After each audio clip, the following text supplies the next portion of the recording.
Okay, तो आज हम लोग क्या देखें, 4 हम लोग पिछले क्लास में है ना क्वालिटेटिव प्रॉपर्टी देख लिए थे, ठीक है। तो आज हम लोग देखेंगे एबनॉर्मल क्वालिटेटिव प्रॉपर्टीज। क्या देखेंगे? एबनॉर्मल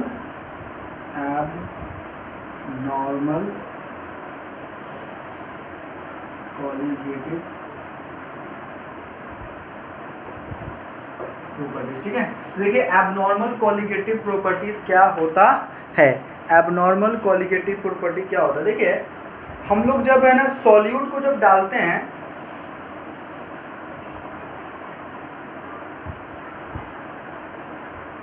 ठीक है, इट इज ऑब्जर्व दैट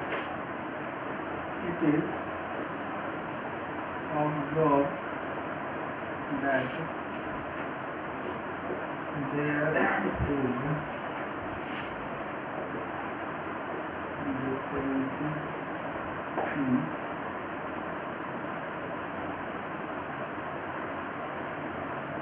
ठीक है, ऐसा देखा गया है कि देयर इज डिफरेंस इन, ठीक है, there is difference in observe and calculated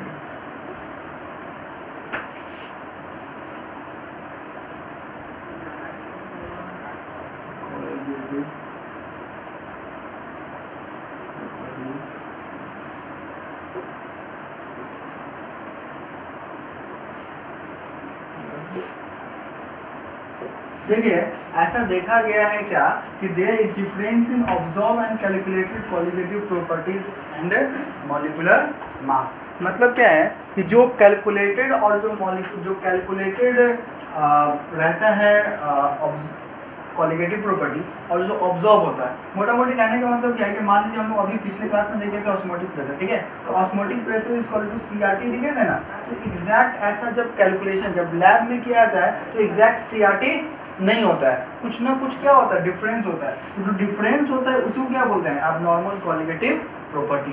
क्यों होता है? ड्यू टू एसोसिएशन और डिसोसिएशन ऑफ सॉल्यूट के एसोसिएशन या फिर डिसोसिएशन के कारण से ऐसा होता है। कहने का मतलब क्या है कि पाई इज इक्वल टू क्या होना चाहिए था? सीआरटी होना चाहिए था। तो मान लीजिए 5 एटीएम आना चाहिए था, तो 5 एटीएम ना आकर क्या हो गया? 5.6 एटीएम आ रहा है, 5.2 एटीएम आ रहा है। मतलब थोड़ा सा ज़्यादा आ रहा है या फिर कम आ रहा है। तो जो ज़्यादा और फिर कम आ रहा है, मतलब जितना आना चाहिए तो उतना नहीं आ रहा है, तो इसको क्या बोलते हैं? Abnormal qualitative properties. और जो डिफरेंस होता है उसको क्या बोलते हैं? क्यों होता है? या तो एसोसिएशन या फिर डिसोसिएशन। कहने का मतलब क्या है कि ये मान लीजिए पानी है, ठीक है। तो हम लोग याद कीजिएगा जब हम लोग क्वालिटेटिव प्रॉपर्टी पढ़े थे तो वहाँ हम ये बोले थे क्या कि कोई भी रिएक्शन नहीं होता है। मतलब जब सॉल्ट को डालेंगे तो इस दोनों में कोई भी इंटरेक्शन, केमिकल इंटरेक्शन नहीं होता है। पर ऐसा कभी हो सकता है क्या? कुछ ना कुछ तो इंटरेक्शन होगा ही। तो जो कुछ ना कुछ इंटरेक्शन हो रहा है, जो कुछ ना कुछ इंटरेक्शन हो रहा है, उसी इंटरेक्शन को क्या बोलेंगे? Abnormal qualitative properties. यहीं पे एक चीज पढ़ना है आप लोगों को, वांट हॉफ फैक्टर। क्या पढ़ना है? Want half factor. इसको किससे रिप्रेजेंट करते हैं? इसको आई से रिप्रेजेंट करते हैं। किससे रिप्रेजेंट करते हैं? इसको आई से रिप्रेजेंट करते हैं, याद रहेगा। तो वांट हॉफ फैक्टर क्या कहता है? It tells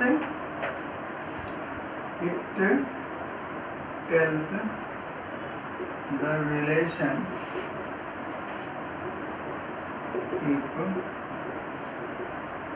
between observed qualitative properties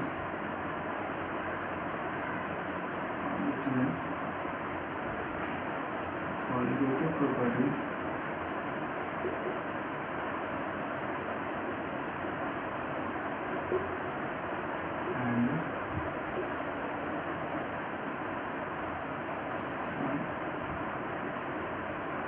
मतलब क्या है ना, ये बताता है, ठीक है, ये बताता है रिलेशनशिप। किसके बीच में रिलेशनशिप बताता है? तो ऑब्जर्व क्वालिटेटिव प्रॉपर्टी और एबनॉर्मल क्वालिटेटिव प्रॉपर्टी के बीच में जो रिलेशनशिप होता है उसके बारे में जो रिलेशनशिप बताता है उसको क्या बोलते हैं? Want half factor. क्या बोलते हैं उसको?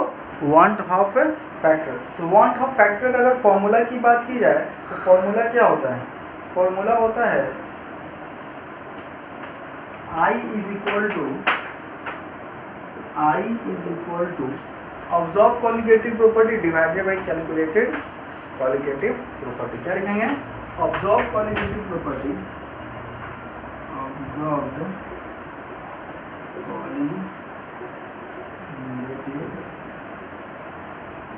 properties divided by calculated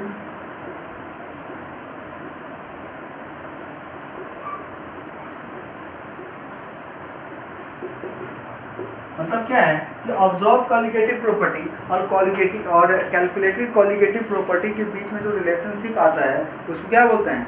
आई बोलते हैं। क्या बोलते हैं उसको? आई बोलते हैं। याद रहेगा। इसी को आई को एक और चीज क्या बोलते हैं? नंबर ऑफ, मतलब ऑब्जर्व मतलब कितना हम लोग ऑब्जर्व किए हैं, और कैलकुलेटेड मतलब कितना हम लोग कैलकुलेट किए हैं। इसको क्या बोलते हैं? आई बोलते हैं। क्या बोलते हैं? आई। दिक्कत एक और इसमें फॉर्मूला है क्या? एक और इसका फॉर्मूला है, आई का ही एक और फॉर्मूला है।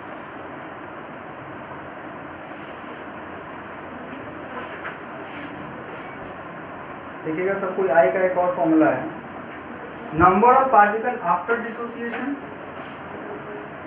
नंबर ऑफ पार्टिकल्स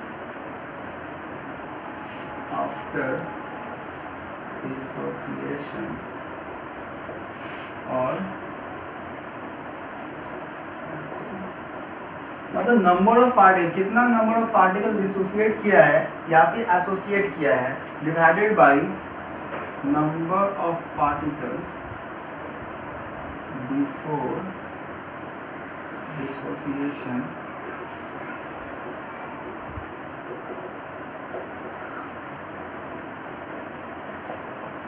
मतलब क्या है कि कितना नंबर ऑफ पार्टिकल डिसोसिएट किया है, ठीक है, आफ्टर मतलब बाद में कितना डिसोसिएट किया है, और फिर पहले कितना डिसोसिएट हुआ था, इसको क्या बोलते हैं? आई बोलते हैं। क्या बोलते हैं? आई। देखिए इसे कोई न्यूमेरिकल्स वगैरह कुछ नहीं आएगा, जब न्यूमेरिकल करवाएंगे तो समझ में आएगा, ठीक है ना। और बस डिफिनेशन देख लीजिए बस, ठीक है। और एक और चीज होता है, एक बात बताइए, आप लोग आई का फॉर्मूला पढ़े होंगे। देखिए कॉलिगेटिव प्रॉपर्टी है तो पाई क्या होता है? कॉलिगेटिव प्रॉपर्टी होता है ना, मतलब ऑस्मोटिक प्रेशर एक कॉलिगेटिव प्रॉपर्टी है। इसका फॉर्मूला क्या होता है? C R T. सी को ब्रेक करेंगे तो N by V into R T, एन को ब्रेक करेंगे तो given mass by molecular mass into R T. यही ना होगा। मतलब एक चीज देख रहे हैं क्या, पाई अगर कॉलिगेटिव प्रॉपर्टी है तो कॉलिगेटिव प्रॉपर्टी और मॉलिक्यूलर मास के बीच में एक रिलेशन है। क्या है? इनवर्सली प्रोपोर्शनल का रिलेशन है। किसका रिलेशन है? इनवर्सली प्रोपोर्शनल का रिलेशनशिप है। क्या रिलेशनशिप है? इनवर्सली प्रोपोर्शनल का रिलेशनशिप है। तो अगर देखिएगा, अगर हम इसी चीज़ को, अगर हम आई का एक और बात लिखे अगर, ठीक है, यहाँ पे अगर लिखते हैं आई का एक और फॉर्मूला, आई का एक और फॉर्मूला अगर लिखेंगे तो यहाँ देखिए ऑब्जर्व कॉलिगेटिव प्रॉपर्टी था, तो इसको उल्टा लिखेंगे तो क्या लिखेंगे? Calculated molecular mass. क्या लिखेंगे? Calculated molecular mass divided by क्या लिखेंगे? Observe molecular mass. देखिए यहाँ से ना उल्टा हो जाएगा। क्यों उल्टा होगा पता है? क्योंकि ऑब्जर्व कॉलिगेटिव प्रॉपर्टी, तो पर colligative property inversely proportional molecular mass का, तो यहाँ भी क्या हो जाएगा? चेंज हो जाएगा। Calculated molecular mass divided by क्या हो जाएगा? Observe molecular mass. दिक्कत कोई प्रॉब्लम है? लिख लीजिए फटाफट। अब देखिए आई का ना बहुत अलग अलग वैल्यू आता है, तो आई का जो वैल्यू आता है अलग अलग वो देख लेते हैं। अगर आई इज इक्वल टू क्या है? अगर 1 है, क्या है? इसको लिख लिए हैं। अब मान लीजिए क्या है कि आई इज इक्वल टू क्या है? 1 है।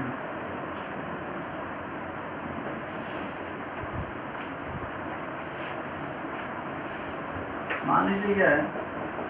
आई इज इक्वल टू क्या है? 1 है। तो आई इज इक्वल टू 1 का मतलब क्या होता है पता है आपको? आई इज इक्वल टू क्या है? 1 का मतलब ये होता है नीदर एसोसिएशन नॉर डिसोसिएशन। क्या लिखेंगे? Neither association nor dissociation. अगर आई इज इक्वल टू 1 होता है तो solution is neither association not, मतलब I इक्वल टू जब 1 आएगा तो सॉल्यूशन ना ही एसोसिएशन हुआ है ना ही सॉल्यूशन में क्या हुआ है, डिसोसिएशन हुआ है। तो इसका मतलब क्या है वो कि वो एग्जैक्ट क्वालिटेटिव प्रॉपर्टी के बराबर ही आया है। इसका एग्जांपल क्या होता है, इसका एग्जांपल होता है ग्लूकोज, यूरिया एंड शुगर। क्या होता है एग्जांपल, क्या होगा इसका, ग्लूकोज, यूरिया एंड शुगर। क्या हो जाएगा, ग्लूकोज, यूरिया एंड फिर शुगर। याद रहेगा I इक्वल टू 1 जब आएगा तो क्या होगा, ग्लूकोज, यूरिया एंड शुगर। और I अगर ग्रेटर देन 1 आएगा तो इसका मतलब क्या है, I अगर ग्रेटर देन 1 आएगा इसका मतलब क्या है, I अगर ग्रेटर देन 1 आ जाए मतलब अगर पॉजिटिव आ जाए इसका मतलब क्या हुआ है, डिसोसिएशन हुआ है। I इक्वल टू मतलब क्या हो जाएगा, पॉजिटिव आ जाए इसका मतलब क्या है, सॉल्यूशन डिसोसिएशन। डिसोसिएशन का मतलब क्या होता है ना, जुड़ गया है, टूटा है। मतलब क्या है, नमक और पानी को डाले हैं ना, नमक और पानी में जाने के बाद में और भी ज़्यादा टूट गया है, समझे। डिसोसिएशन मतलब क्या है, टूट गया है। तो अगर कभी वन ऑफ फैक्टर अगर आई का अगर ग्रेटर देन 1 आ जाए इसका मतलब क्या है, टूट गया है। इसका एग्जाम्पल क्या है, NaCl, KCl। एग्जाम्पल क्या हो जाएगा, NaCl, KCl, ये सब क्या है इसका एग्जाम्पल है। याद रहेगा, NaCl, KCl याद रहेगा। नेक्स्ट मान लीजिए क्या है, अगर I अगर ग्रेटर देन स्मॉलर देन अगर 1 आ गए, मतलब क्या है, नेगेटिव आ गया। क्या आ गया, नेगेटिव। तो सॉल्यूशन क्या हो जाएगा, ना ही डिसोसिएशन जाएगा और ना ही एसोसिएशन, ना ही डिसोसिएशन। क्या हो जाएगा यहाँ पे, एसोसिएशन होगा। क्या होगा, एसोसिएशन विल अकर। मतलब क्या है ना, एसोसिएशन विल। देखिए इसका मतलब क्या है, को बता रहे। देखिए डिसोसिएशन, देखिए मान लीजिए पानी है, ठीक है, अब इसमें हम क्या किए, नमक डाल रहे हैं। क्या कर रहे हैं, नमक। तो जब I इक्वल टू 1 रहेगा ना, इसका मतलब नमक टूटा नहीं, ना ही टूटा और ना ही जुड़ा, ये वैसा का वैसा ही है। अगर डिसोसिएशन आ गया मतलब NaCl जो है ना, नमक जो है ना, ये टूट गया। क्या हो गया, ये टूट गया। Na प्लस Cl माइनस, ये सब क्या हो गया, टूट गया। जब टूट गया है इसको क्या बोलते हैं, बोलिए, डिसोसिएशन बोलते हैं। क्या बोलते हैं, डिसोसिएशन। अच्छा ऐसा भी तो कंडीशन हो सकता है ना कि जब डालेंगे तो और भी जैसे जुड़ जाएगा। जैसे कुछ पानी में जब जेली टाइप कुछ डालते हैं, जब पानी में डालिएगा तो देखिएगा कि वो और जुड़ रहा है, टूट नहीं रहा है, वो और जुड़ रहा है, ज्वाइन कर रहा है, ठीक हो गया है। तो जब जुड़ने लगेगा तो उसको क्या बोलेंगे, एसोसिएशन बोलेंगे। दिक्कत। अब इसका एग्जाम्पल देख लीजिए, इसका एग्जाम्पल क्या होता है। इसका एग्जाम्पल हो जाएगा आपका CH3COOH, CH3COH बेंजीन। ये सब क्या है, CH3CO को क्या बोलते हैं, एसिटिक एसिड बोलते हैं। क्या बोलते हैं, एसिटिक एसिड। याद रहेगा, ये क्या करता है, ना ही जुड़ता है ना ही टूटता है, ये जैसा है वैसा ही बरकरार रहता है। मतलब सॉरी, ये एसोसिएशन होता है। मतलब क्या होता है, ये जुड़ता है। याद रहेगा। एक चीज आप ऐसे भी याद कर सकते हैं, क्या NaCl है तो NaCl है तो Na मतलब क्या होगा, सोडियम, और फिर क्या हो गया आपका Cl। तो NaCl का मतलब क्या, जितना भी कार्बन जिसमें नहीं रहेगा ना, वो सब क्या होता है, डिसोसिएशन ही होता है। क्या होता है, वो डिसोसिएशन ही होता है। बात समझ में आया, दिक्कत है, लिख लीजिए इतना, ठीक है। और फिर आप लोगों का क्या है कि अब हम लोग ना डिसोसिएशन और एसोसिएशन ये अलग टॉपिक में पढ़ेंगे। थोड़ा लंबा टॉपिक है इसलिए बस यहीं पे क्लास खत्म कर रहे हैं। ये थोड़ा सा मतलब फ्रेश दिमाग से पढ़ने वाला है, तो इसको हम लोग नेक्स्ट क्लास में देखेंगे। डिसोसिएशन ऑफ सॉल्यूशन क्या होता है और एसोसिएशन ऑफ सॉल्यूशन क्या होता है, इसमें न्यूमेरिकल्स भी हम लोग देखेंगे। Okay, thank you.